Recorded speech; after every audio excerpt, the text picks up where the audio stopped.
Halo adik-adik, di video kali ini kita akan membahas sebuah contoh soal ya, masih berkaitan dengan materi teori kinetik gas. Gas helium 16 gram memiliki volume 5 liter, tekanannya 2 kali 10 pangkat 2 Pascal ya. Berarti di sini ada massa M, kemudian ini ada volume, lalu tekanan itu P ya. Jika R 8,31 Joule per mol Kelvin. Nah, R di sini menunjukkan konstanta gas ideal. Kalau di kimia, R itu 0,082, betul ya? Nah, mengapa kalau di fisika itu berbeda? 8,31 bukan 0,082, ini kaitannya dengan satuan. Jadi kalau di kimia, satuan yang digunakan itu adalah CGS, satuan kecil. Nah, kalau di fisika, kita menggunakan satuan besar, ya, satuan baku, atau SI, satuan internasional, sehingga nanti R-nya berbeda. Jadi ini berbeda karena hanya masalah satuannya saja. Ya, jelas ya. Jadi boleh 0,082, boleh 8,31. Tergantung nanti yang diketahui di soal satuannya apa. Yang ditanyakan adalah berapakah suhu gas tersebut. Jadi yang ditanyakan di sini adalah suhu mutlak ya. Jadi T besar. Nah, nanti satuannya harus dalam Kelvin. Untuk menghitung suhu mutlak ya, kita bisa menggunakan persamaan umum gas ideal. Ada dua persamaan. Yang pertama itu adalah PV sama dengan nRT ya. Yang kedua, PV sama dengan nKT. P itu tekanan, V itu volume. Nah, N kecil ini adalah mol ya, jumlah mol. Lalu R itu adalah konstanta gas ideal 0,082 kalau kimia, kalau fisika 8,31 ya. Tadi sudah kita singgung di awal. Lalu T besar ya, ini adalah mana ini ya. Nah, ini T besar itu adalah suhu mutlak. Nanti satuannya harus dalam Kelvin. Ini adalah persamaan yang pertama ya. Nah, yang kedua yang beda adalah kalau yang pertama itu N kecil, yang kedua ini N besar. Kalau N besar ini menunjukkan jumlah partikel ya. Jumlah partikel gas. Nah, seperti itu kalau ingin lengkap. Kemudian kalau K ini menunjukkan konstanta Boltzmann. Nah, rumusnya K itu sama dengan R dibagi dengan Na ya. R itu tadi konstanta gas ideal ya, 8,31, Na itu 6,02 kali 10 pangkat 23. Nanti ini kalau kita hitung ketemunya 1,38 kali 10 pangkat 23 ya. Kemudian T sama ya, ini adalah suhu mutlak. Nah, adik-adik, ini adalah persamaan yang pertama. Kemudian yang ini adalah persamaan yang kedua. PV sama dengan nRT, PV sama dengan nurut, begitu ya. Kemudian PV sama dengan nKT, PV sama dengan nekat. Jadi PV itu nurut, kemudian nekat. Nah, cara mengingatnya seperti itu ya.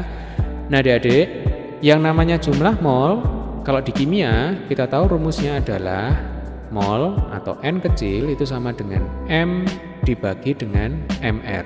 Betul ya?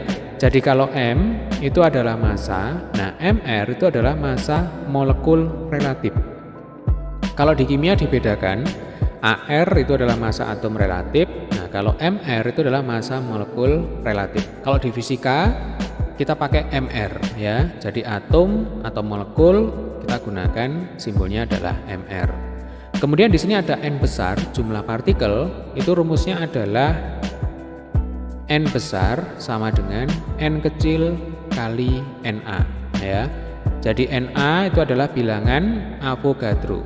Besarnya masih ingat 6,02 kali 10 pangkat 23 ya. Jadi Na itu berapa? 6,02 kali 10 pangkat 23. Satuannya itu kan partikel per mol. Nah, coba adik-adik lihat ya satuannya di sini. Partikel per mol. Artinya dalam 1 mol gas mengandung berapa partikel? 6,02 kali 10 pangkat 23 partikel. Kalau 2 mol gas ya berarti 2 kali 6,02 kali 10 pangkat 23 partikel. Kalau 3 mol gas ya tinggal dikalikan ya, dan seterusnya. Sehingga nanti rumusnya untuk menghitung jumlah partikel itu N sama dengan N kecil kali Na. Nah, jelas ya. Baik, tentunya adik-adik sudah cukup familiar dengan keempat rumus ini ya, karena sudah dipelajari di kimia ketika adik-adik belajar yang namanya stoikiometri. Betul ya? Nah, sekarang kita pakai rumus yang mana? Tergantung yang diketahui di soal. Ya, kita kembali ke soal ya. Karena di soal yang diketahui di sini adalah massa gas, maka kita gunakan persamaan yang pertama, yaitu PV sama dengan nRT. Nah, di sini ada massa gas, di sini ada N. N itu adalah jumlah mol. Nah, kita tahu bahwa yang namanya jumlah mol itu kan sama dengan M dibagi MR. Betul ya? Berarti PV sama dengan M per MR kali R kali T. Nah, jadi tinggal kita masukkan sekarang angkanya. P 2 kali 10 pangkat 2 Pascal. Kemudian V 5 liter. Nah, ini harus kita ubah menjadi SI ya. Jadi harus kita ubah menjadi meter kubik. Ini berarti 5 kali 10 pangkat 3 meter kubik. Sama dengan M dibagi dengan MR. Nah, MR-nya gas helium itu sama dengan 4. Ya, sebenarnya 4 di sini punya satuan ya. Jadi MR itu satuannya adalah gram per mol ya. Jadi ini 4 gram per mol atau kilogram per kilomol ya. Nah, karena di sini satuannya gram ya, biarkan saja di sini tidak usah kita ubah menjadi kilogram, menyesuaikan dengan satuan MR ya. Berarti ini 16 dibagi 4.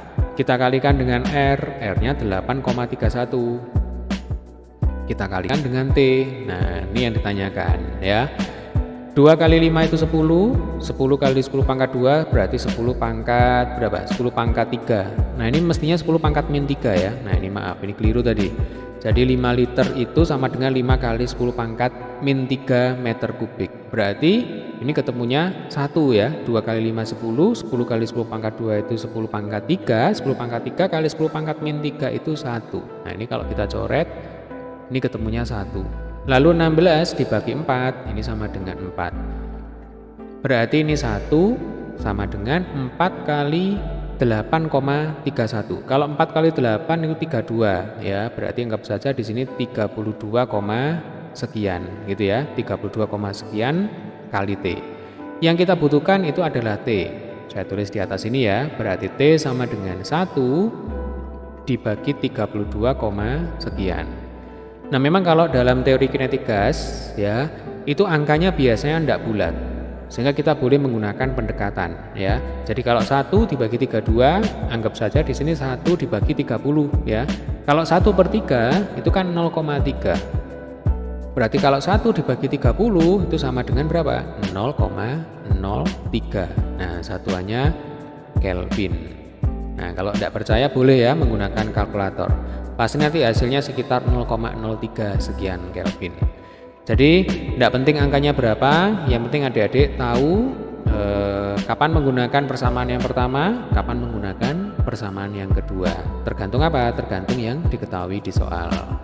Oke, demikian tadi adalah pembahasan soal kita kali ini. Bagi adik-adik yang belum subscribe channel ini, jangan lupa untuk tekan tombol subscribe. Lalu jika kalian suka dengan video ini, klik like ya. Lalu share sebanyak-banyaknya di sosial media kalian. Kemudian jika ada pertanyaan, boleh berkomentar di bawah. Nanti pasti saya akan meluangkan waktu untuk menjawab pertanyaan kalian. Baik, terima kasih telah menyaksikan video ini hingga selesai. Sampai ketemu di video pembahasan soal selanjutnya.